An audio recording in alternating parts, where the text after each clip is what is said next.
Hello mga day! Welcome to my mini vlog, a day in my life with me. Pero bago ang lahat, intro muna tayo.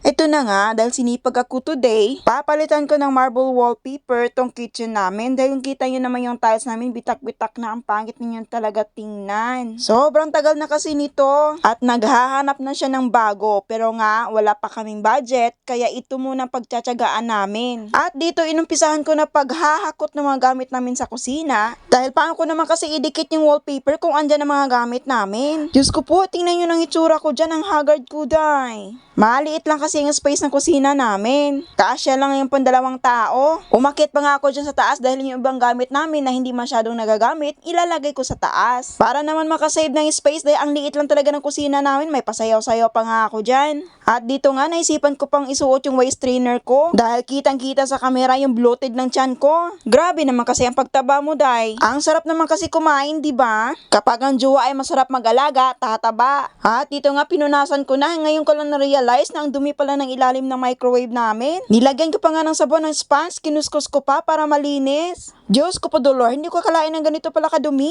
Kaya nilinis ko na siya maigi at kailangan ko matanggal yung mga oily. Kasi naman hindi didikit yung wallpaper natin kung oily yung tiles natin. At ito na nga yung marble na gagamitin natin, 2 roll ang gagamitin ko. At sana nga magkasya. At kung nakita nyo yung unang video ko, yung foldable na table namin, nilagyan ko din ng wallpaper. Ito din yung ginamit ko. So ayan, malinis na at tuyo na siya. Kaya pwede ko na umpisahan ng pagdikit ng wallpaper. Nabili ko pala ito sa isang app, hindi ko na babanggitin, baka ma-restricted tayo, bawal po dito. So ganyan ko lang siya dinikit. Iniunti-unti ko lang pagtanggal yung sticker sa likod. Dahil nga self-adhesive ito, hindi mo na kailangan ng pandikit. Ang need mo lang ay pamunas para i-push yung sticker doon sa tiles natin para dumikit siya ng maayos. Para naman pantay-pantay tingnan at walang bubbles. Ang bilis ko nga lang ito nagawa kahit hindi mo na kailangan ng katulong para magdikit ng wallpaper na ito. Dahil mas pinadali ang trabaho mo dito, day. Ang ganda naman kasi nito dahil ito ay oil-proof, waterproof at heat-proof. So ito na nga, natapos ko na siya. O diba, ang ganda. Parang hindi halatang wallpaper lang. Parang maaliwalas na tingnan yung kusina namin dahil nagbago nga ang kulay ng tiles. Natakpan na nga yung mga bitak-bitak at yung mga stain na hindi na makuha-kuha. Ang wallpaper na ito ay pwede din sa pintuan, sa window, sa kitchen, sa toilet, sa wardrobe.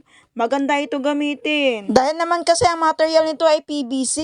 Kaya hindi ka talaga magsisisi nito kung ito ang gagamitin mo. At ito na nga, binalik ko na yung mga gamit namin. Kung nakikita nyo, ang liit lang talaga ng kusina namin. Mas lalo siyang sumikip nung binalik ko yung mga gamit. Pero wala naman akong choice. Wala naman kaming ibang malagyan. Pero in fairness, ang ganda na niya. Parang yayamanin nating na, hindi mo akalain ng wallpaper lang ito. Yung 2 roll ay tamang-tama lang talaga dito sa kusina namin. At ito nga, quality testing tayo kung totoo ang waterproof talaga siya. O yan, binuhusan ko na ng tubig. O diba, nadulas lang.